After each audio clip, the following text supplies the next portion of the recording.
not easy, but we had some really good artwork to work with, from UAB that, frankly just like meant a lot, to everybody involved with it. And I could kind of tell immediately, working with Kevin and Keelan, that like they were behind this, and they really wanted this to succeed and be something they could kind of pass on as part of their legacy.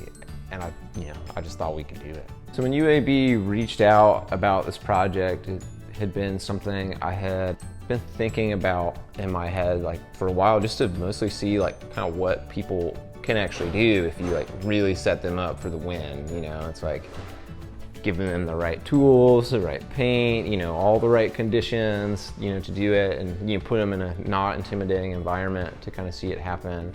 It's challenging to kind of sometimes be willing to kind of take that big jump, because it's, like what if it doesn't go right?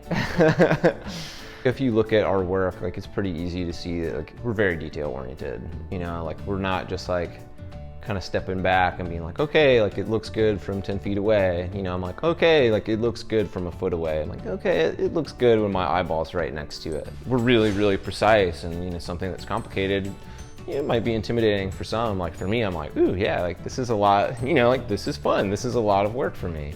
I think the best part was having people who kind of started painting with us like on the first or second day routinely come back over and over again. They were like, oh wow, like what's it look like today? Oh, like what's it look like today? It's really nice because it's a great opportunity to have that therapeutic feeling where like you start with nothing and you end up with something that's truly a work of art and truly a really unique thing. And a lot of that is due to the front end work that nobody really sees. There's a lot of many hours of work that kind of went into making those moments easy. But like ultimately that's kind of what it's all about. You want people to feel like they really did something and really accomplished something. And pretty easy for me to look behind myself and be like, oh yeah, like I didn't paint most of that. But it was really exciting to kind of see students approach that from like the other side, especially with the freedom of like not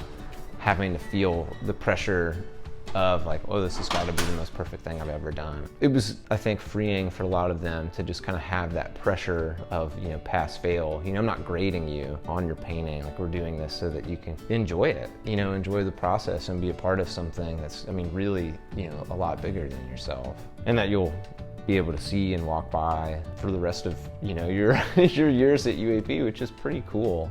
So trying to guide, the students through this, honestly, to me just felt like a really long teaching class where like you just kind of show up as a support for someone and help them be comfortable failing, because that's a huge part of really like most endeavors. Failure is kind of like the most rewarding part of the process, because it's, what ultimately teaches you is, what goes wrong and how to fix it. Anything that you're, trying to do, in life, like it's okay if, you're not amazing at it, your first, second, third, your 300th time. Like if it's something you enjoy, you should try it and you should do it until you quit enjoying it.